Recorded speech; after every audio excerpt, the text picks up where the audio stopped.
É um prazer estar aqui nesse momento falando de empreendedorismo digital, né? E o meu objetivo também é trazer aquela pegada que o Diógenes também traz. Admiro muito ele lá na Nestec também, para provocar e trazer algumas coisas. Eu vim justamente com o objetivo nesse fechamento, né, das startups, falar um pouco sobre isso, sobre o empreendedorismo digital e a comunicação em saúde.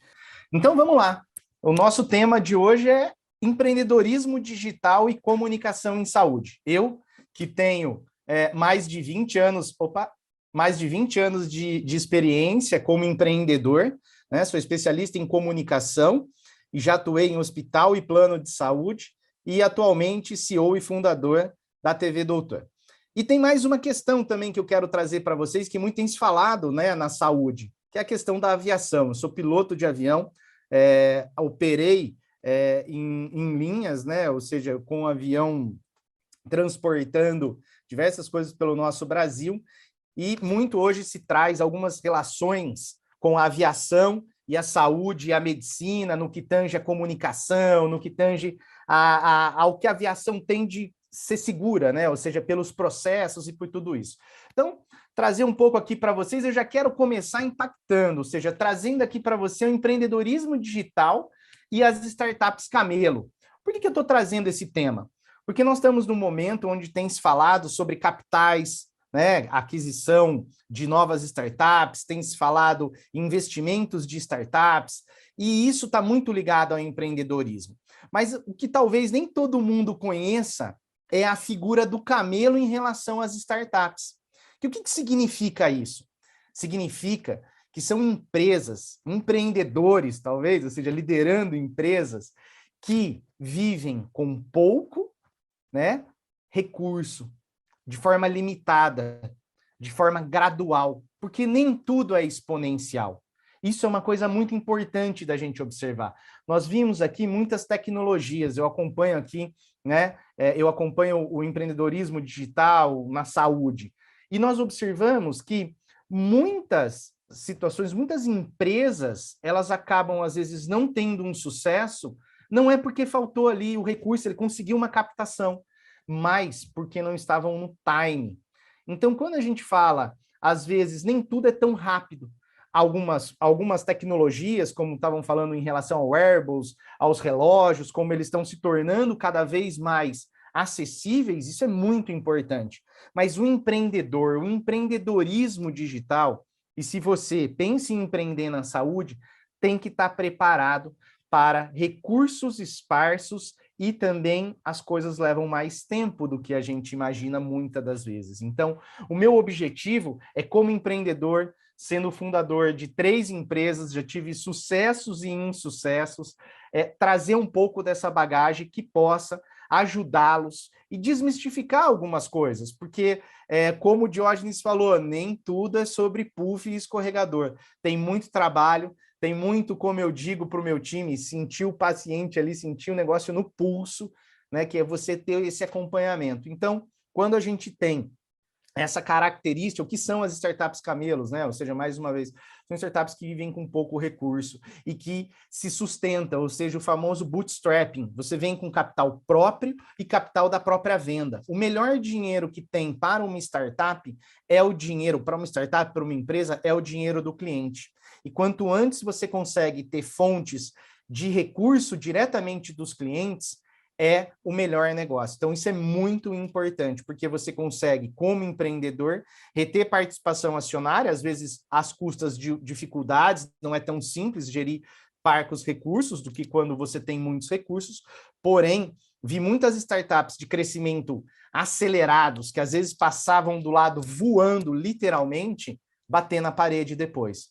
Por quê? Porque acaba o recurso, ela estava muito intensiva em capital, precisava de capital para fazer o seu crescimento e não segurou capital para manter a sua operação. Então, esse primeiro ponto que eu quero trazer para você, que pense em empreender na saúde, que empreende na saúde, é muita atenção com o seu roadmap, com o seu fluxo, porque a adoção de uma nova tecnologia ou de novas tecnologias na saúde tem a sua complexidade, assim como também ótimas oportunidades. Então, esse é um primeiro ponto que eu trago. E aí, o que eu trago sobre isso? Como a gente enfrentar, então, esse ambiente com inteligência empreendedora? Ser empreendedor é ser solitário, porque a última posição de uma empresa, como a de CEO, de fundador, não tem ninguém atrás. Se eu olho para trás, não tem ninguém. Ou seja, eu tenho que resolver o problema. E fazendo um paralelo com a aviação, o piloto, ele está lá voando e tem milhares não, mas tem muitas pessoas atrás, ou cargas valiosíssimas, a vida dele está lá dentro. E uma coisa a gente sabe quando a gente está lá em voo de cruzeiro, aquele céu maravilhoso. Só tem um caminho, a descida. Então, vai descer. Então, é sobre entender onde descer, é sobre estar sempre 5 minutos à frente daquele avião, porque o piloto que está dentro do avião, naquele mesmo momento onde o avião está, ele não está mais aqui entre a gente. Porque o piloto, efetivamente, ele tem que estar 5 minutos à frente do seu avião. Então, você desenvolver características de inteligência empreendedora que te permitam desenvolver as tecnologias, desenvolver a gestão de pessoas, né? Ou seja, vender os seus sonhos, atrair novos clientes, são altos e baixos diários. Eu brinco, a gente fala aqui com alguns empreendedores, às vezes no mesmo dia, a empresa acabou e você virou bilionário, no mesmo dia. Então, essa amplitude. Então, a gente precisa desenvolver essa resiliência, essa inteligência empreendedora. Que ela começa ali com o desenvolvimento do pensamento crítico, que aí, né, todo mundo que atua aqui na medicina tem muito essa questão, ou seja, de onde vem a fonte, como é que foi feita essa pesquisa. Então, o pensamento crítico é uma coisa muito importante, né? Ou seja, desenvolver por que isso é assim? Só porque sempre foi assim? Então, não, isso precisa mudar, porque às vezes o grande segredo ou o estalo estão nas coisas simples e estão só nas coisas mais complexas. Então, a complexidade, ela vem depois que você resolveu o simples. Como o Diógenes também, pegando um pedaço da fala dele, você tem que cuidar do dado antes de você cuidar da inteligência para esse dado, porque se ele está bem captado, você vai ter segurança nas suas análises, senão não adianta você ter os sistemas mais robustos que você não vai ter um dado confiável. Então, o pensamento crítico é algo muito importante. Quando a gente fala ali, um segundo ponto é a inteligência emocional e a coragem. O empreendedor, o empreendedorismo, ele necessita de coragem. E às vezes a coragem, ela vem de onde a gente não tem mesmo. É de não ter uma nova alternativa, ou às vezes você se coloca numa situação difícil e fala, o caminho é só para frente. Então, desenvolver isso. Vocês já estudam muito tempo, né? Durante toda a graduação, depois a pós-graduação. Então, poxa, tem que ter coragem para empreender, para às vezes abdicar de uma vida mais confortável, linear, vamos dizer assim, mas para fazer coisas realmente grandes, empreendedoras que vai mudar a vida das pessoas. Mas para isso a gente tem que ter essa coragem e a inteligência emocional para saber a hora de segurar, a hora de receber uma crítica dura, ou às vezes um revés grande no negócio, e ser firme, né? Ou seja, conseguir lidar bem com as pessoas. Então, é muito importante o desenvolvimento dessa inteligência empreendedora passando pela linha emocional e de coragem. Uma outra questão muito importante, a adaptabilidade. Muito se fala nas startups, ou se fala um pouco, em relação a pivotar, ou seja, a mudar um caminho. Eu desenvolvi uma solução, ela segue esse caminho, mas eu estou tendo dificuldade para ter a fonte pagadora, para quem eu estou oferecendo não vê interesse, ou tem outro desafio, ou o produto não está tão alinhado, né? Ou as pessoas ainda não estão preparadas. Porque imagina se Steve Jobs tivesse vindo aqui há 30 anos atrás e dito o seguinte, vocês precisam de um celular? Ninguém precisaria, porque ninguém conhecia. Ninguém conhecia aquela visão que ele tinha de tudo que aquilo era capaz de fazer com aquele, de tudo que era capaz de ser feito com aquele equipamento. Então, muito importante pesquisa, mas também ter o seu feeling, entender quais dores e como resolver essas dores. Então, a adaptabilidade é uma coisa muito importante em relação ao caminho empreendedor. Que a adaptabilidade também pode se ligar de uma forma à criatividade. Então, a criatividade também como um pilar. Mas a criatividade não ela complementa, porque nós precisamos sim ter um ócio criativo, aquele momento que você está literalmente descansado, em paz, mas com vontade de pensar, né? E que vem algumas ideias e fala, e aí você vai na linha de pensamento. Então, a criatividade é muito importante. E depois que você teve ali o pensamento crítico, a inteligência emocional, a adaptabilidade e a criatividade, qual é a hora? É a hora do pensamento estratégico. Como que eu linho, como que eu seguro todas essas pontas, como eu alinhavo todas essas pontas e caminho numa execução. Né? Ou seja, tem uma frase de Jack Welch que diz ali que a execução come a estratégia no café da manhã. Ou seja, é muito importante a estratégia para que ela dê o direcionamento, mas é muito importante também a execução. E esse pensamento estratégico, ele também está ligado à execução. Às vezes você vai estar executando uma situação que ela está dando certo, ou está dando meio certo, ou está tendo algum desafio, e você tem que ter, e aí, qual é a minha estratégia? Qual é a minha próxima ação? Qual é o meu próximo passo? Então, é muito importante procurar ter esses pensamentos seguir. Eu tive até um curso sobre isso, muito bacana, que eu assisti no Meu Sucesso, é uma plataforma de cursos empreendedora que eu indico para vocês, e tem lá um curso de inteligência empreendedora que eu achei magnífico, porque de forma simples e objetiva toca e aprofunda nesses pontos, eu que já tinha estudado isso em outros momentos. E aí, agora, então, fazendo esse link, né? Como foi apresentado em relação à comunicação em saúde, que é algo que vocês vão entender, tem muitos desafios e é pouco endereçado. Isso significa oportunidade, mas também é complexo, o que também significa mais oportunidade, porque as maiores oportunidades, ao meu ver, estão nas situações mais difíceis e complexas em muitos casos. Agora, tornando elas simples. Então, não é ciência de foguete, é sobre nós entendermos o que está acontecendo para que a gente consiga se endereçar. O que a gente traz aqui, então? Trouxe aqui um estudo, né, publicado pela Joint Commission em 2019, que mostra que uma das principais causas raízes de eventos adversos é a comunicação. Pasmem, a comunicação. E o que é a comunicação? A comunicação, ela é a comunicação entre pares, como vocês vão ver no próximo exemplo. A comunicação entre médico-paciente, entre paciente-paciente. Então, como também foi mencionado aqui, aquela questão de passar uma informação de um lugar para o outro em relação ao paciente, ou seja, está num papel escrito no rodapé. Se eu não tiver uma organização, olha, eu sei que se tiver uma observação está escrito ali, se não existe um processo, isso é extremamente falho. E a aviação é segura justamente porque ela conseguiu, ao longo do tempo, endereçar as falhas de comunicação. Nós temos um outro estudo que mostra que em 2016, nos Estados Unidos, poderiam ser evitados 2.000 mortes, né, dentro desse recorte, e 1,7 bi em custos de negligência se a equipe médica e os pacientes se comunicassem melhor. Gente, são muitas vidas perdidas e muito recurso desperdiçado por um problema relativamente simples, que é a falta ou a falha de comunicação.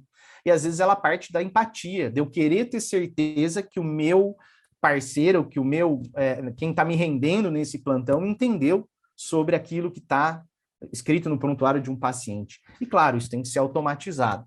E fazendo um paralelo aqui com a aviação, não sei se vocês sabem por que a aviação é tão segura, mas ela é segura porque ela foi acontecendo, ela foi melhorando em processos. Qual era o primeiro problema da aviação? Caía muito avião. Imagina, o avião acabou de ser planejado. O que acontecia? Lá, Santos Dumont, Irmãos Wright, equipamento era falho. O equipamento foi evoluindo. Qual foi o próximo problema que aconteceu na aviação? Próxima evolução. A proficiência técnica dos pilotos.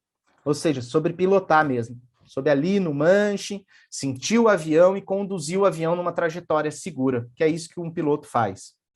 E aí, para isso, o que houve o advento? Do simulador de voo. Façam paralelos em relação à saúde. O equipamento.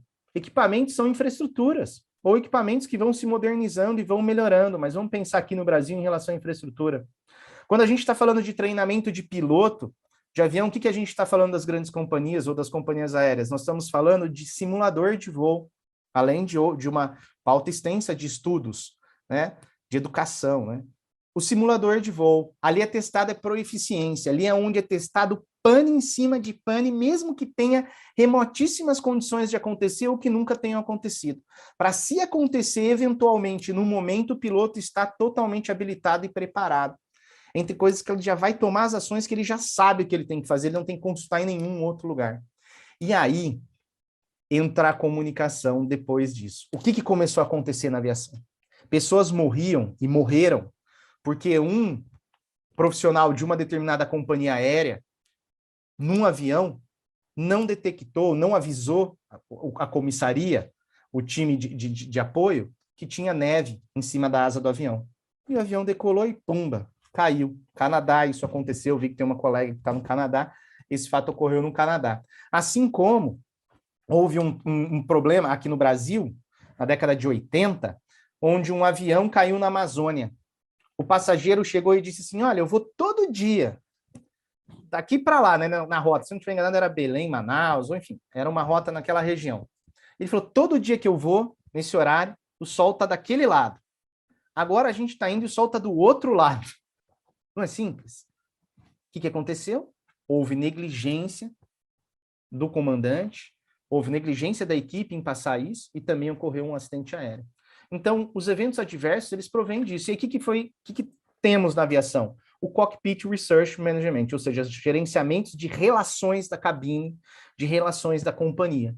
Por quê? Por exemplo, um Concorde caiu e, infelizmente, deixou de voar em Paris, como também temos um companheiro aqui, né, da França, porque pegou um pequeno pedaço de ferro que, infelizmente, passou na roda e bateu no seu tanque, explodindo, e assim, infelizmente, colocando fim àquele momento. Então, observem como a comunicação de eventos adversos, ou essa falha, ela está em vários pontos que vocês, com certeza, não conseguem imaginar. Agora, e isso aqui na saúde? A transformação na saúde nesse momento. O que a gente enxerga? Hospitais, clínicas impactados pela experiência do paciente em toda a jornada. Então, você tem toda a jornada sendo impactada. A digitalização dos processos, gestão e atendimento. Tudo isso está acontecendo. Mas espera aí, o paciente já é digital? Ele já pode até ser, mas ele já sabe tudo que vai acontecer com ele? Nós temos um problema grande de falta de informação, seja para profissionais, seja para o paciente, seja para o público leigo. Mas, ao mesmo tempo, eles estão mais empoderados e exigentes, ou seja, podem ter o acesso à informação quando vão buscar. E a saúde baseada em valor, qualidade e segurança. Isso também está mudando a relação da comunicação em saúde, porque cada vez tem sido mais importante e necessário uma comunicação efetiva dentro da saúde. Aqui eu quero trazer um conceito, porque eu não acredito em bala de prata. Eu acredito em esforços, assim como acontece na aviação, que a torna tão segura, que são processuais, sequenciais e contínuos e integrados. Então, eu trago aqui uma frase, né, uma fala do Papa do Marketing, que é o Philip Kotler, onde ele traz um conceito de comunicação integrada, que ela é uma comunicação que abrange as análises das funções estratégicas de cada atividade de comunicação, bem como a integração contínua e permanente, somando esforços para que uma mensagem seja concisa e uniforme.